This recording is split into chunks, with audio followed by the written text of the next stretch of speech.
Bonsoir à tous, bienvenue dans ce journal du vendredi 29 mai, une édition spéciale dont la plus large partie sera consacrée à la situation de Télé Toulouse. Cet après-midi s'est tenue une audience décisive pour l'avenir de la chaîne. Le tribunal de commerce a mis sa décision en délibéré au 3 juillet, un sursis, un espoir pour la chaîne locale historique de Toulouse. Explication tout d'abord de la décision de justice avec Maître Dublanche, c'est l'avocat du comité d'entreprise de TLT.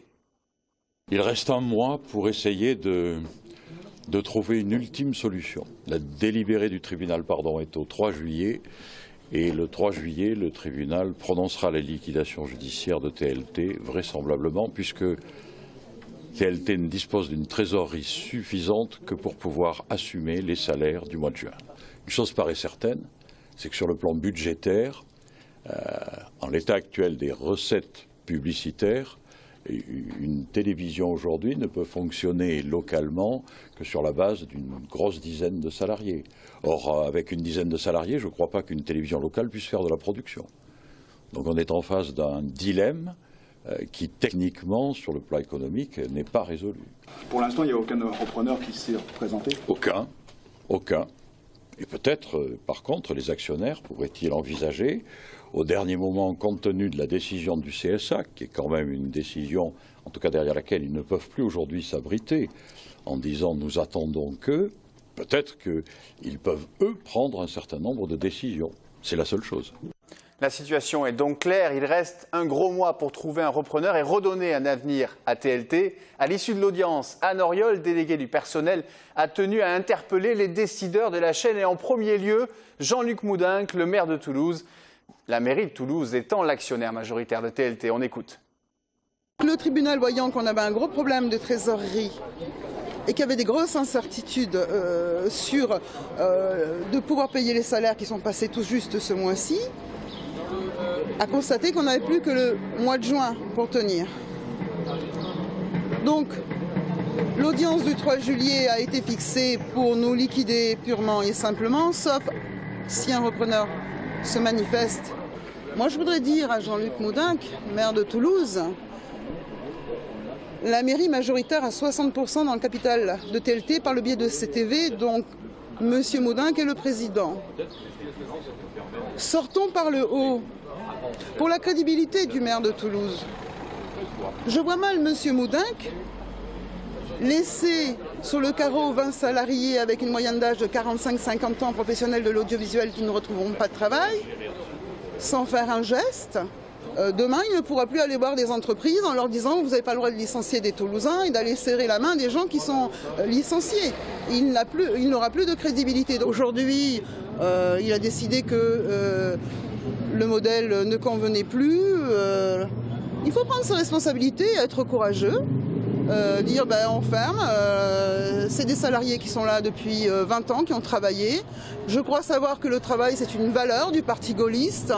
Eh bien moi je dis que c'est un mauvais signe à donner aux jeunes générations de leur montrer 20 salariés qui n'ont fait que travailler pendant 20 ans et qui se retrouvent sur le carreau.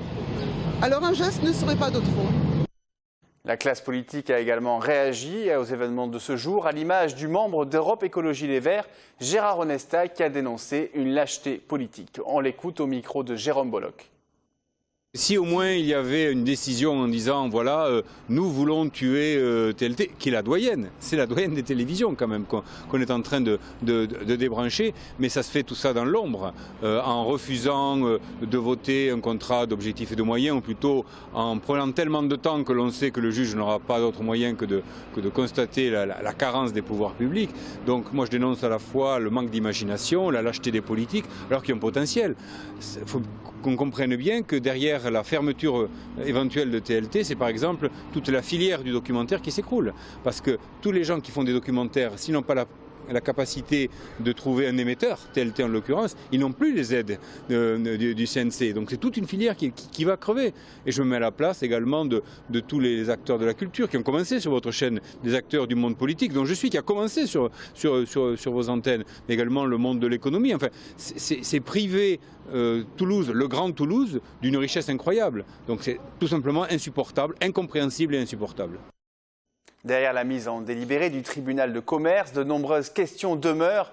1 mois de sursis, mais pour quel objectif? C'est la question que nous avons posée au PDG de TLT, Emmanuel Schwarzenberg. Si le 3 juillet, la chaîne va continuer d'émettre et de présenter sa qualité de programmation qui lui a valu la reconnaissance du CSA, je vous rappelle que la reconduction de l'autorisation est quand même très fraîche.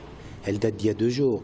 Donc avant qu'un éventuel repreneur s'intéresse à son contenu et voit que cette nouvelle convention lui permet finalement de prendre une participation dans cette télévision ou de mener à bien un projet avec ses salariés, ça peut prendre un peu de temps. Donc effectivement, on peut quand même considérer que dans l'intérêt des salariés comme de la chaîne, ce ne soit pas une mauvaise chose que tout le mois de juin soit mis à profit pour envisager de construire une nouvelle chaîne sur la base de la nouvelle convention du CSA. Voilà. Ce qui compte, c'est de trouver un repreneur qui décide de s'impliquer de façon durable avec les actionnaires actuels, mais qui modifieront sans doute leur actionnariat dans un nouveau schéma. Voilà. Votre réflexion d'ensemble sur la situation, comment est-ce qu'on est arrivé jusqu'ici? Non, alors la réflexion d'ensemble, je ne vais pas apporter les participants. La chaîne des responsabilités, il ne m'appartient pas d'en faire état aujourd'hui. En vous disant cette réponse, je vous dis simplement qu'elle remonte à... Il y a énormément de responsabilités si on doit se mettre à les établir. Et de tout le monde, je veux dire, même moi je peux prendre la mienne, mais il n'y a pas que, et je veux dire, puisque vous avez une question cachée derrière, il n'y a pas que la mandature actuelle, on peut remonter très loin. En fait, c'est le schéma même de la télévision locale qui doit être repensé, voilà. Vu depuis la chaîne, ce 29 mai est forcément une journée à part, mais jusqu'au bout, les salariés ont tenu à faire leur travail, presque comme si de rien n'était. Retour sur cette journée à part avec Eva Deroal, Jérôme Bollock et Marlène Canal. Comme tous les matins, la conférence de rédaction démarre. Mais les salariés de TLT le savent, c'est une journée à part et déterminante dans l'histoire de la télé. Les journalistes débattent. Est-ce que le JT de ce soir sera uniquement consacré à la décision du tribunal de commerce? L'actualité ne s'arrête pas pour autant, renchérissent certains.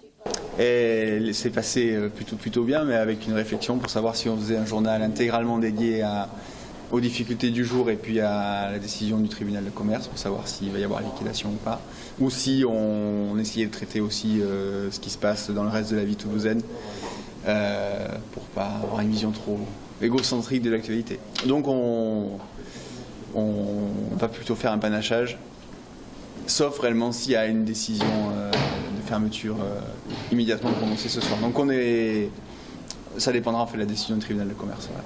Aujourd'hui, je vais faire des interviews au tribunal de commerce parce qu'il faut qu'on continue notre mission jusqu'au bout et puis que si nous on n'informe pas sur notre situation, qui le fera mieux que nous? De toute manière, autant se servir de notre média pour dire ce qui se passe pour nous, mais c'est évident qu'en tant que journaliste, je me dis qu'il faut faire les choses, que c'est important d'informer, de continuer le métier puis d'assurer professionnellement.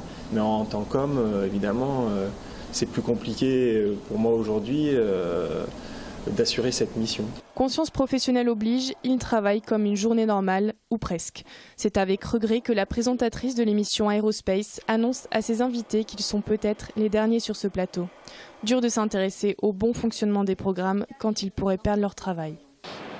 Ouais, mon état d'esprit, clairement, c'est pas la journée la plus simple dans ma vie à TLT. Ce vendredi 29 juin, on a envie de savoir la décision qui va être rendue du tribunal de commerce. On va tous s'y rendre, tous les salariés qui travaillent aujourd'hui, on va tous s'y rendre tout à l'heure, c'est à 14h30. Et on a envie de savoir, tout simplement. 14h30, direction le tribunal de commerce. C'est soudé et réuni que les salariés de TLT veulent entendre le verdict du juge. L'audience se déroule à huis clos et l'attente est pesante. Pas de quoi pourtant se départir de leur bonne humeur. Lorsque l'avocat du CEE arrive, une journaliste lui demande si c'est un repreneur qu'il transporte dans sa valise. 1h30 plus tard, verdict. C'est finalement le 3 juillet que la décision sera prise. Le temps d'espérer une reprise. Voilà ce que nous souhaitions dire autour de cette journée décisive pour l'avenir de la chaîne. Évoquons à présent le reste de l'actualité en commençant par la sécurité routière. Sur les premiers mois de l'année 2015, la Haute-Garonne s'inscrit dans la tendance nationale avec une baisse du nombre d'accidents et une hausse du nombre de tués. Les vacances du printemps et les ponts du mois de mai ont été l'occasion de nombreux chassés-croisés sur les routes. Les forces de l'ordre ont été mobilisées. Le bilan avec Marlène Canal. Depuis début avril, 7 personnes ont été tuées sur les routes de Haute-Garonne, soit 3 de plus qu'à la même période en 2014. Les contrôles ont été effectués sur les grands axes des départs et retours en vacances que sont la 61, la 62, la 64 et la 68 et sur l'ensemble des voies rapides de l'agglomération toulousaine. 4500 clichés ont été pris par les systèmes de contrôle automatique de vitesse et 1200 interceptions ont été réalisées par les forces de l'ordre. Les contrôles d'alcoolémie ont dénombré 220 cas de conduite en état d'ivresse et 70 conducteurs ayant consommé des produits stupéfiants. Malgré les campagnes de communication, des comportements inadmissibles ont été relevés, comme cet excès de vitesse de 211 km/h au lieu de 90. La personne était sous l'emprise de l'alcool. Dans les prochaines semaines, les forces de l'ordre vont renforcer leur vigilance.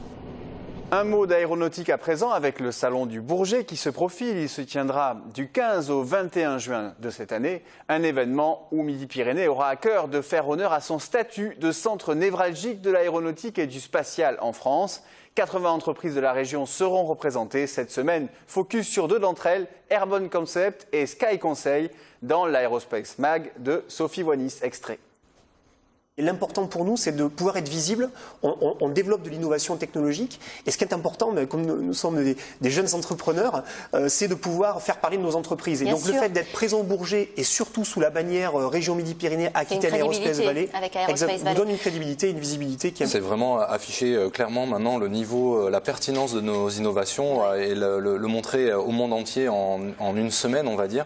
Et en plus, j'ai oublié de le préciser, on a créé le premier simulateur de formation, un simulateur professionnel, c'est-à-dire aussi bien de développement des lois de vol des différents drones que pour la formation finale, aux côtés d'une entreprise toulousaine qui est SixMove et qui sera également donc présentée en plus de notre innovation. Et on peut retrouver tout ça sur vos sites respectifs. Aerospace Mag, c'est à retrouver juste après ce journal. Sport à présent avec le début de la phase finale du Top 14. Ça débute ce soir avec le Stade français Paris qui reçoit le Racing Métro à 21 h. Demain, le Stade toulousain affrontera Oyonnax, l'équipe surprise de cette saison. Coup d'envoi à 16h30 à Ernest-Vallon. Le pilier droit Census Johnston sera suspendu. Un match qui précédera l'annonce dimanche du futur sélectionneur du 15 de France. Après la Coupe du Monde, Guy Novès fait office de grand favori. Voilà, c'est la fin de cette édition. Nous aurons donc le plaisir de vous retrouver la semaine prochaine et nous vous souhaitons d'ici là le meilleur week-end possible. À bientôt sur TLT.